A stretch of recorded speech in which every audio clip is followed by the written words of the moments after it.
ঘর লেখনীতে দোলনা বড়ুয়া তৃষা।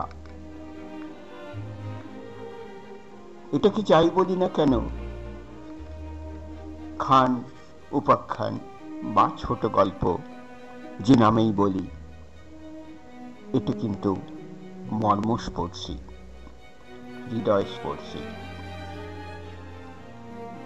লেখার শেষে লেখিকার মন্তব্য আমি প্রথমেই যোগ করে দিই। তিনি লিখেছেন মন্তব্যকারে, আমি জানি এই লেখাটা নিয়ে অনেকের দ্বিমত থাকবে। শুধু ঘর গোছানোর জন্য কি ঘরের বউ বা মা প্রয়োজন? কাজের লোকেই তো পারে, আর কিছুতে সে মানুষ নয়। আমি জানি না মা বা ঘরের নারীর প্রয়োজন বা দায়িত্ব আমি বলে বুঝাতে পারবো না। এই ছোট্ট লেখায় আমি শুধু একটা ঘরকে শুধু সুন্দর রাখার জন্য যে মেয়েদের সারাক্ষণ পরিশ্রম করে যেতে হয়, করে যায়, তা দেখাতে চেয়েছি, যা এত বেশি নিত্য হয় যে আলাদা করে চোখেই পড়ে না। ঘর, বের হয়ে যাও আমার ঘর থেকে। তোমার মতো ঘরের মেয়ের এমন ঘরের আসলেই যোগ্য না। এমন চাকচিক্য তোমার জন্য না। ঘরটা তোমার একার, আমার না। আমি তো গড়ে তুলেছি, তাই না? মুখ বেঁকিয়ে বললাম, উদ্ধার করেছ? আমার টাকা ছাড়া কি করতে বাপ তুমি? নিরুপমা উত্তর দিল না। দেবেই বা কি করে? বাবা জোর করে বিয়ে করিয়ে দিয়েছিল এক সাধারণ নিম্ন মধ্যবিত্ত ঘরের মেয়েকে। না আছে গ্ল্যামার, না আছে ফিগার, মেনটেনও করে না। বাচ্চারা হওয়ার পর বানিয়েছে নিজেকে এক বস্তা। যত দামি শাড়ি বা জামা দাও না কেন, একটুও ভালো লাগে না। কোথাও নিতেও লজ্জা লাগে, আবার না নিলে ঘ্যান ঘ্যান করে। বাচ্চা দুইটা অবধি ওর সাথে কমফোর্ট ফিল করে না। আমি ওয়াশরুমে চলে গেলাম। অফিস থেকে ফিরেছি সবে। আজও সে অফিসের পার্টিতে যাওয়ার সময় ইয়া ভারী কাজের দামি এক জামা পড়ে যায়। কি বিদঘুটে লাগে। ভারী শরীর, মোটা পেট, চুল নেই মাথায়। একটু গান চললে পেট দুলিয়ে নাচতে শুরু করে। কি বিশ্রী ব্যাপার। সবাই হাসছিল। আদিত্য আর রিয়া ও বের হয়ে গেল লজ্জায়। নিয়ে আসায় কথায় কাটাকাটি হয়, শেষে এটা বললাম, আমার বয়স 45 পেরিয়ে গেল, তাও সবাই এভারগ্রিন ডাকে। নতুন মেয়েগুলো কি আর চোখে তাকায় এখনো? আমি অবশ্য পাত্তা দিই না। ফিটনেসের খেয়াল রাখি, মার্জিত কাপড়ে অলওয়েজ স্মার্ট। বাচ্চাগুলো সেম, দুজনেই ইংলিশ মিডিয়ামে পড়ে। দেখলেই বলে আমার বাচ্চা। কোথায় যেতে গেলে লেট, খেতে লেট, ঘুমাতে লেট। ওর কোনো টাইম নেই। সারাক্ষণ ঘর মোছা, কাপড় ধোয়া, এইসবেই আছে। এত দামি সব কিছু, সব পারফেক্ট, শুধু মানায় না ওকে এই ঘরের সাথে। ভাবলাম অন্য বারের মতো কয়েক ঘন্টা চুপ থেকে ঠিক হয়ে যাবে। ওয়াশরুম থেকে বের হয়ে দেখলাম ব্যাগপত্র নিয়ে দাঁড়িয়ে আছে। আদিত্য আর রিয়াও আছে ওখানে সোফায় বসা। কোথায় যাচ্ছ? তুমি না বললে চলে যেতে? তোমাদের সাথে আমাকে মানাচ্ছে না, এই পরিপাটি ঘরের সাথে আমার যায় না, তাই চলে যাচ্ছি। কি ফালতু বকছো? যাও, চা দাও, মাথা ধরেছে। তোমার সাথে এই বয়সে এইসব ন্যাকামিও যায় না। যাও, রুমে যাও। না সঞ্জয়, আমি ন্যাকামি করছি না, আমি সত্যি যাচ্ছি তোমাদের পারফেক্ট দুনিয়া ছেড়ে। তোমরা যেদিন বুঝবে তোমাদের পারফেক্ট বানাতে গিয়ে আমি যে বেমানান হয়ে গেলাম, সেদিন ইচ্ছে হলে ফিরব। আমি যাচ্ছি, এই বলে বের হয়ে গেল নিরুপমা। কোথায় আর যাবে? বাপের বাড়িই উঠবে। 2 দিন না যেতে নিজেই ফোন করে আসবে। রান্নাঘরে গিয়ে শেলফ থেকে জিনিসপত্র নিয়ে চা বানালাম। অনেক টাকা খরচ হয়েছে এই রান্নাঘর সাজাতে। ক্যাবিনেট সব দেখলেই একটা পারফেক্ট ফিল আসে। রাতে সবার খাওয়া হয়েছে। খাওয়া আছে, তাই যে যার মতো শুয়ে পড়লাম। সকালে অ্যালার্মের সাথে উঠে গেলাম। ওয়াশরুমে যেতেই বাজে গন্ধ নাকে লাগলো। কালকের কাপড় সব রয়ে গেল এখনো। বের করে ঝুড়িতে রাখলাম, কাজের মেয়ে আসবে, সে ধুয়ে দিবে। কিছুক্ষণ ব্যায়াম করে পেপার এলো, বেল দিল, খুলতে গিয়েই হোঁচট খেয়ে পড়ে গেলাম। কালকে জুতো সব। পেপার নিয়ে সব জুতার র্যাকে রাখলাম। পেপার পড়তে পড়তে আগে চা খাওয়া আর পরে নাস্তা করা অভ্যাস।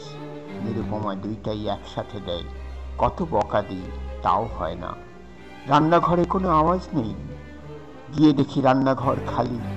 কালকের চায়ের কাপ সব রয়ে গিয়েছে। তখন মনে পড়ল ও তো কাল চলে গিয়েছিল, ফিরেনি। হঠাৎ রাগ লাগলো। কিসের দিমাগ দেখাচ্ছে ও? কিছু আছে কি দেখানোর মতো? এঁটো কাপ রেখে অন্য কাপে চা বানালাম। চা খাওয়ার পর খিদা লাগলো।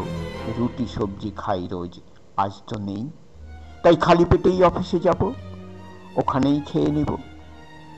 যাওয়ার আগে রিয়াকে ডেকে বললাম, আমি অফিস যাচ্ছি, কাজের মেয়েটা এলে দরজা খুলে দিও, আর রান্নাঘরের কাজ কাপড় ধুয়ে নিও। রান্নাটাও করে যেতে বলবে, তোমাদের নাস্তাও। রিয়া খুব বিরক্ত হয়ে বলল, তো এইসব আমাকে বলছো কেন? আমি কি করব? ঘুমাতে দাও। কে করবে তো? তোমার মা তো ফিরেনি। ফোন দাও, নিয়ে আসো। আমি পারবো না এইসব ফালতু কাজ। নিরুপমার মোবাইলে রিং দিতেই সোফার পাশে ওটা বেজে উঠল। মোবাইল নেয়নি। ওর মোবাইলটা নিয়ে ওর মায়ের ওখানে ফোন দিলাম। ওর মা বলল, হ্যাঁ নিরু, বলো মা। আজ এত সকালে? জামাই অফিসে গেল? এখন তো ব্যস্ত থাকিস রোজ। মা, আমি সঞ্জয় বলছি। নিরু ওখানে যায়নি? না তো, কি হয়েছে? কোথায় ও? কেটে দিলাম। সকালের রাগটা এইবার আরো বাড়লো। বের হয়ে গেলাম, দেরি হয়ে যাচ্ছে। অফিসে যেতে না যেতেই আদিত্যের ফোন, মা ফিরেনি? আজ আমার এক্সাম আছে, এখনই বের হব, নাস্তা পানি কিছু নেই, কিছু খুঁজেও পাচ্ছি না। তুমি বড় হয়েছ তো, দেখো পারবে।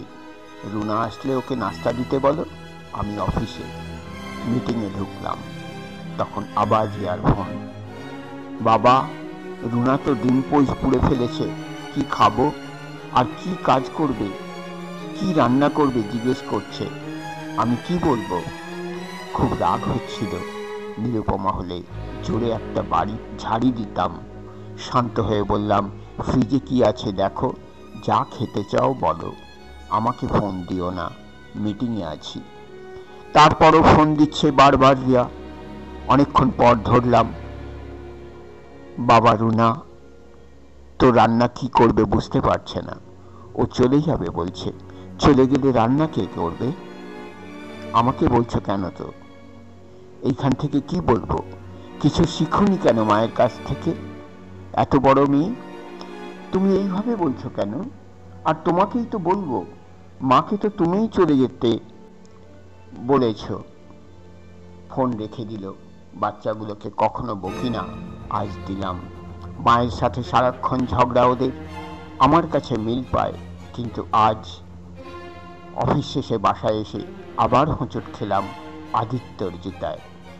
কি ছেলে, কি বাজে করে রেখেছ। সোফায় বসতেই ভেজা লাগলো গায়ে।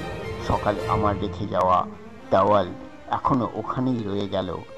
এই সামান্য ব্যাপারটা কারো চোখে পড়ল না। পেপারটাও এলোমেলো ভাবে কিছু টেবিলে, কিছু সোফায় পড়ে আছে।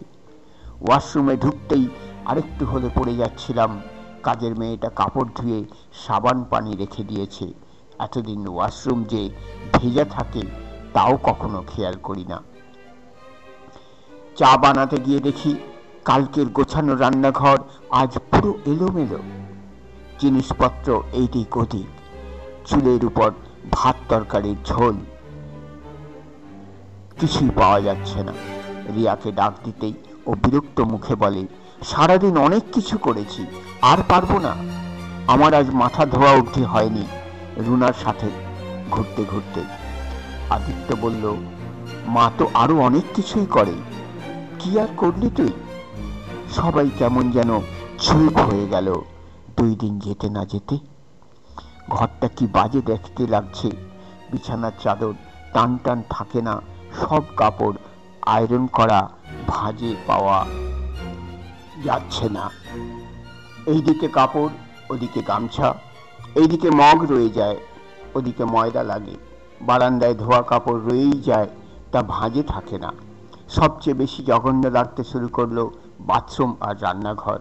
কাজের মেয়েকে বললে সে বলে, একসাথে এত কাজ করা যায় না। কাপড় ধুয়ে, এঁটো ধুয়ে, ঘর মুছে, রান্না করে আর কি বা পারা যায়? আর রান্না তো খাওয়াই যাচ্ছে না। প্রতিদিন ঝোল দিয়ে মাছ রান্না করে চলে যায়। এদিকে নিরুপমার সব আত্মীয়কে ফোন দিলাম, কোথাও নেই ও। এইবার টেনশন হতে শুরু করলো। নিরুপমাকে আসলেই বুঝতে শুরু করলাম। বাচ্চাদের সাথে সারাক্ষণ এই চিৎকার চেঁচামেচি হচ্ছে, ওদের মধ্যে ঝগড়াও হচ্ছে। এটা খুঁজে পাচ্ছে, ড্রেসগুলো ধোয়া হচ্ছে না, হলেও আয়রন নেই, নাস্তা নেই, ঘর পুরো এলোমেলো। অতটুকুতেই আমরা চলতে থাকি। সন্ধ্যার দিকে টিভি দেখছিলাম, তখন বেল বাজল। ভাবলাম নিরুপমা এসেছে। মনে মনে ভাব নিলাম, পাত্তাই দিব না ওকে। দরজা খুলে দেখি আমার অফিসের কলিগ আজিজ ও তার বউ এসেছে।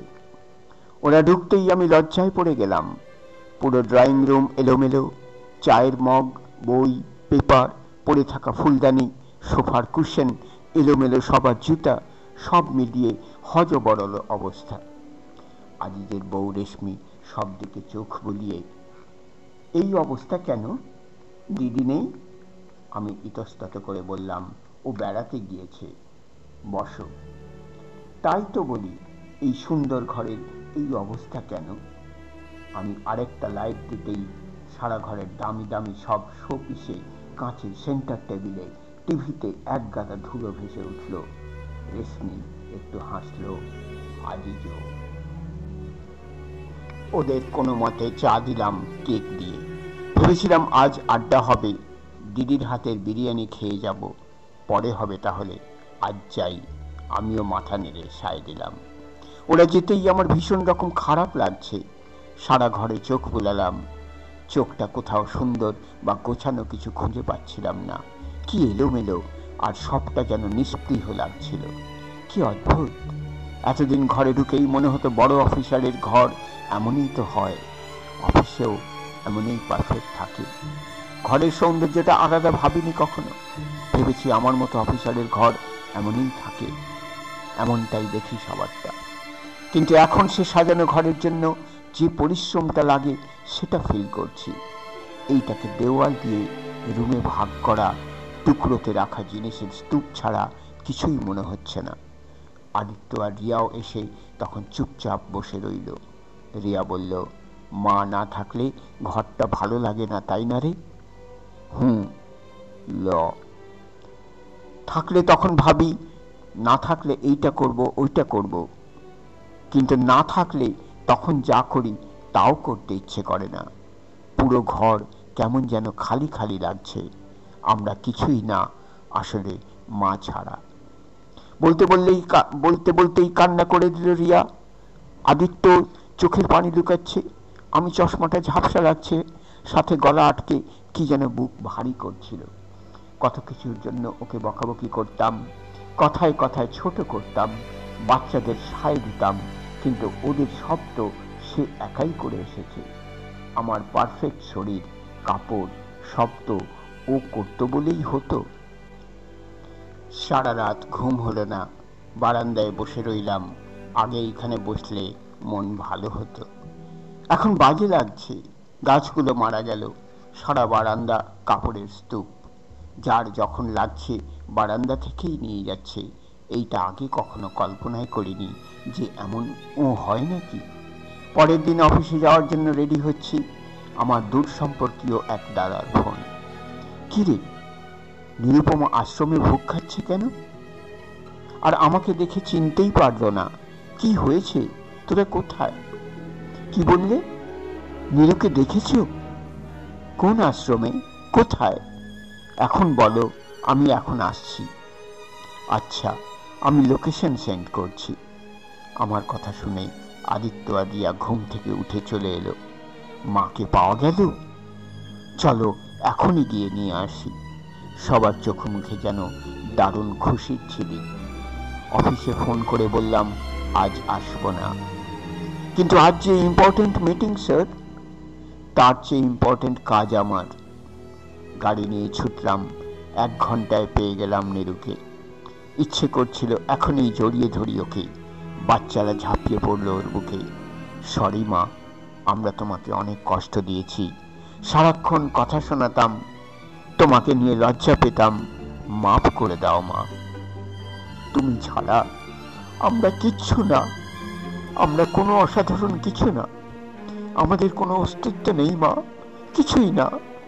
যে টনক দুনিয়ায় তোমায় বেমানান বলি, আসলে তা আমাদের যোগ্য নয়।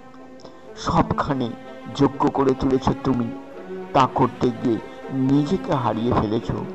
ঘরে ফিরে চলো মা, তোমাকে ছাড়া কিছু ভালো লাগে না। আমি এতগুলো বছর দিলাম তোমাদের, আর তোমরা আমায় কিছুই দাওনি। তাও সবসময় অভিযোগ করে গেলে। আমার অভিযোগ ছিল না। তোমাদেরকে যোগ্য বানাতে, তোমাদের পারফেক্ট বানাতে, তোমাদের ঘরকে পারফেক্ট বানাতে আমি নিজেকে টাইমই দেইনি, কোনো যত্ন নিইনি। তাই তোমাদের সাথে আমি বেমানান। তোমাদের পারফেক্ট ঘর আমার সাথে যায় না। 5 দিনে বুঝে গেলে। আর আমি যে এতগুলো বছর করে গেলাম তা চোখেই পড়েনি। সবাই অপরাধীর মতো শুনছি। আমি নিরুপমার পাশে বসে হাতটা ধরে বললাম, আমি এখন বুঝেছি নিরু, দেওয়ালে সেই নীল রঙের পেন্টিংটা কখনো আমার ঘর ছিল না। কাজ করা খাট বা সোফাটাও না, ক্যাবিনেট দেওয়া রান্নাঘরেও না, দামি বিদেশি শোপিসে কখনো আমার ঘর হয়নি। ওসব তো অফিসে থাকে, থাকে বিভিন্ন শোরুমে। তা তো আর ঘর না। ঘর ছিল তোমাতে। তুমিই ছিলে আমার ঘর। তোমার ছোঁয়াতেই ইটের দেওয়ালটা ঘর হয়ে উঠেছিল। আমি বুঝেছি নিরু, ঘরেতে নারী নয়, নারীতেই ঘর হয়। শ্রোতা দর্শকদের কাছে ক্ষমা প্রার্থী। লেখাটা পড়তে পড়তে বুক ভারাক্রান্ত হয়ে উঠেছিল। চোখের জলকে সামলাতে পারিনি। তারই ফলস্বরূপ গলাটা একটু অন্যরকম হয়ে গেছিল। আমাকে ক্ষমা করবেন। পরবর্তী সময়ে আমি নিঃসন্দেহে চেষ্টা করব গলা ঠিক রেখে আবৃত্তি করে দিতে। ধন্যবাদ সকলকে, ধন্যবাদ সবাইকে আন্তরিকভাবে।